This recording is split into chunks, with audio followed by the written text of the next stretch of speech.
I'm here to do my wrap up on last week's Read-O-Rama Readathon. It ran from June 13th to the 19th, so it was 7 days in a row. I actually really intended to make this vlog style where I was vlogging the 7 days and kind of reading as I went, recording as I went, and vlogging as I went, and I did for the first couple days, but then my camera kind of had a weird mishap where it was not charging and so it would stay dead. And then we traveled, we went to Lake Erie for Father's Day weekend, so I didn't have a chance to really vlog then, so it kind of all fell apart.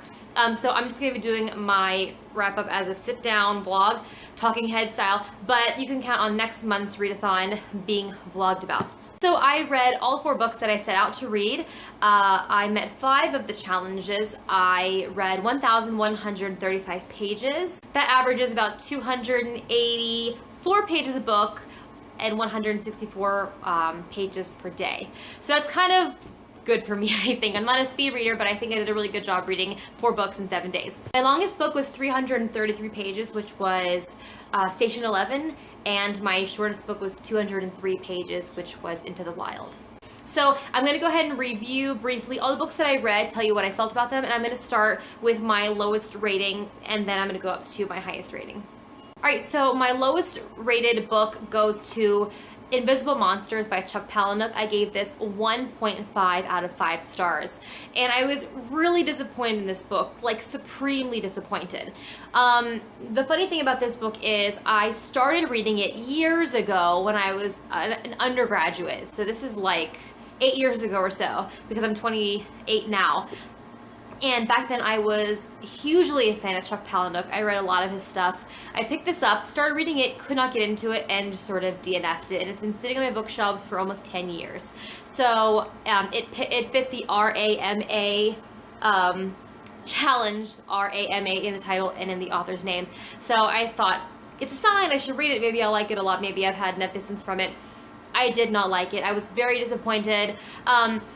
Coming from someone who really liked a lot of Chuck Palahniuk and really liked a lot of his writing style, if you're not familiar with Chuck Palahniuk's writing style, it's very abrasive, very graphic, very gory, lots of sex, violence, drugs, graphic language. I mean, it's not for the weak of heart.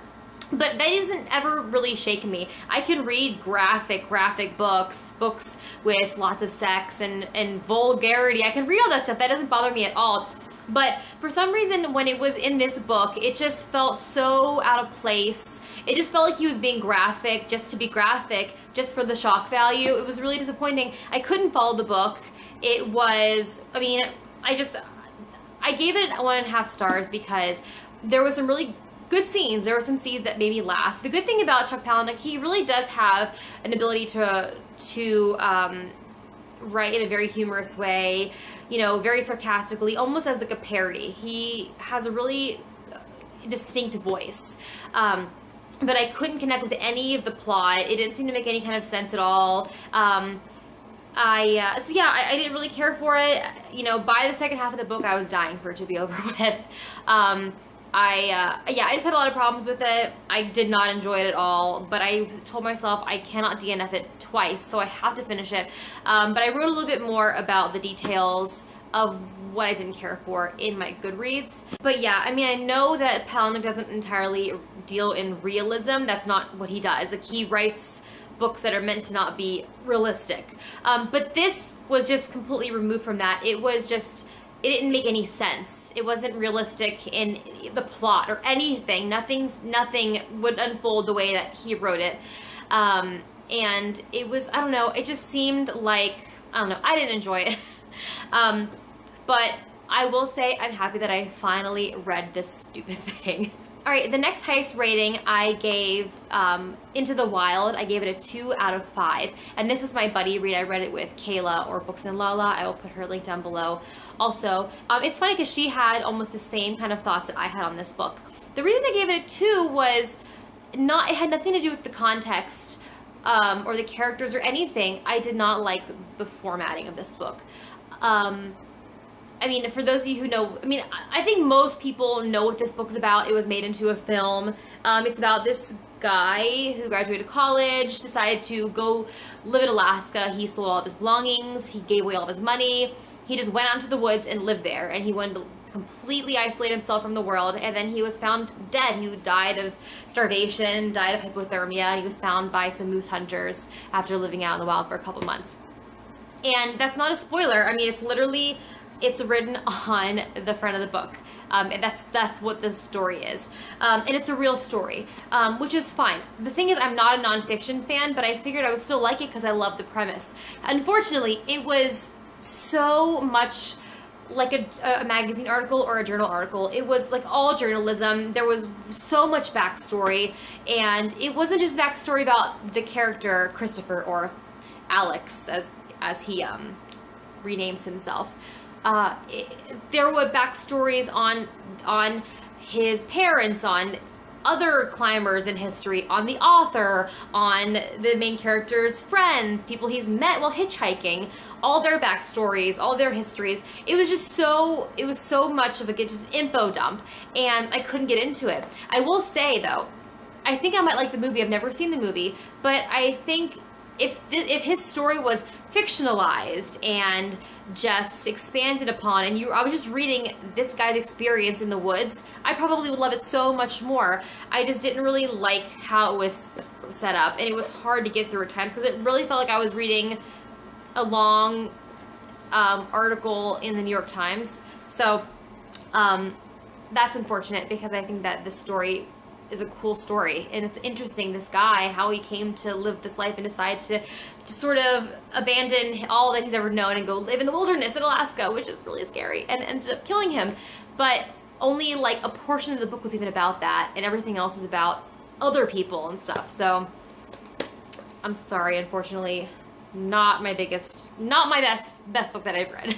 All right, the next highest rating I gave to The Secret Life of Bees. I gave this book a 3.5 out of 5, and this satisfied my book that has main characters of a different race. The main character's name is Lily, and she is white, but a lot of the other main characters in the book are black. So I feel like that should count because she wasn't the only protagonist.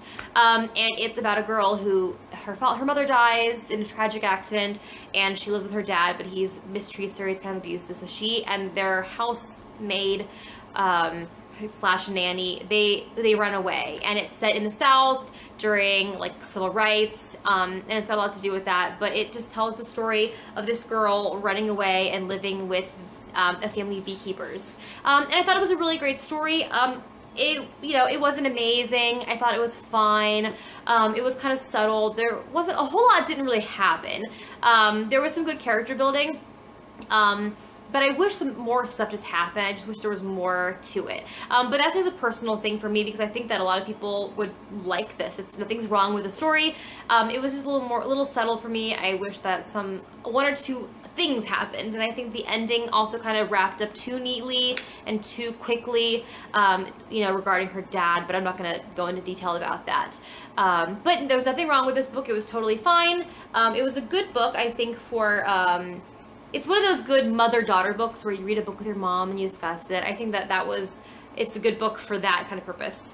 Alrighty, and the book that I gave the best rating to during the readathon was Station 11. I gave this a 5 out of 5. This is written by Emily St. John Mandel, and this book is one of the best books I've read this year. It is, it's just a different take on post-apocalyptic, pandemic, end of the world type thing. I know there's a lot of books like that, and so this book kind of starts the same way. There's a fever or a flu. I think it's supposed to be like an advanced swine flu, and it just decimates like the world's population, and only a few people are left. So a lot of books started that way, and it's kind of just this rebuilding of society. It sounded a lot. It read a lot to me like The Stand, where it had different characters' perspectives and how everyone sort of intertwines. Their stories intertwine, and in the end it all kind of connects people's lives who don't seem to have any connection to each other, all do sort of seem to mesh together. This was written so beautifully. I devoured it. I just could not stop reading it. It was so beautiful, and there's not much to say about it other than it's just written amazingly, and it follows these characters through time. The earliest scenes take place I think maybe like 10 years before the flu, and the latest scenes take place, I think, like 20 years after the flu has decimated everybody and people are rebuilding their lives. And I think it just is done so well. I know that I just repeated myself saying it's done so well, it's done so well. But it's great. It was masterfully done. She was able to like reference something very subtle in one part of the book and then bring it up later, but not bang you over the head with it. I mean, you have to be reading carefully to kind of find these really great little hints and these little really great clues. And there was a lot of characters, but it was never an overwhelming number of characters. Sometimes when there's too many people in a book, they can just sort of mesh all together and it's hard to distinguish them. But I didn't find that to be the case with this book. And it just felt beautiful. And I didn't mention it, but this book satisfied my music requirement because it follows a traveling symphony, this post-apocalyptic symphony that performs Shakespeare and plays plays music, and they go town to town to town amongst the rubble and these people who they've had to restart lives and they're living in abandoned buildings and in tents, and so they're traveling and performing Shakespeare for these people. It's just such a really cool juxtaposition, just this really beautiful image of these people performing Othello amongst like rubble and decimated buildings, and people in the audience are in like rags and applauding and crying at this performance. It's just like a really cool image. So that's only a small part of the book and a small segment of who gets followed. And I'm not going to go on forever because I should just do a book talk on it. But that was a 5 out of 5 for me, and it's something that I definitely would read again. So this is the best book that I read during the marathon. So that's it. These are the 4 books that I read during my marathon. If you want more detailed reviews, you can follow me on Goodreads. My link is down below. And if you want any more information about any of the books, I can do a book talk on any of them. But I feel like I kind of blabbed a lot about most of it now. Anyway, so that's everything. I will be hopefully participating in a marathon in July. If you know of any good ones coming up, please comment them down below because I'd love to try to do one every single month. It was a lot of fun and it really kept me motivated to reading and not filling my day with Instagram and Facebook and TV, although it's been really hard to not watch TV because I could not watch any Orange is the New Black because this was right in the middle of it. So that's everything. Like I said, comment down below. Let me know if you've read any of these books, what your thoughts are, and let's have a discussion. I love discussing books, even if we don't agree, which is probably the case. Alright, that's it. Bye, guys.